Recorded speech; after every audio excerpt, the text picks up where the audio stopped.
Percorrere 20 km e 700 metri ad un'altezza di 5.602 metri.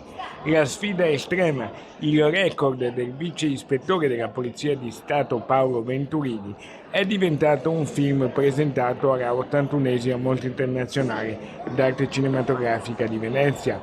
Il documentario, che ripercorre la preparazione per raggiungere questo record, è stato presentato nello spazio della Regione Veneto in un incontro introdotto dal presidente della Film Commission del Veneto, il giornalista Luigi Baciarli. Sono un curioso di natura, a me piace ovviamente confrontarmi con gli elementi della natura e con i miei limiti, cercandoli sempre e cercando di arrivare sempre più in alto. E quindi da questa idea, se vogliamo, quasi non del tutto normale, visto che i medici avevano sconsigliato assolutamente di provare a correre a 5.602 metri sopra il livello del mare, è nata poi anche la voglia di raccontare questa avventura, e quindi ecco il film, la DAC High Altitude, che spiega un po' come si è arrivati fino a compiere questo record.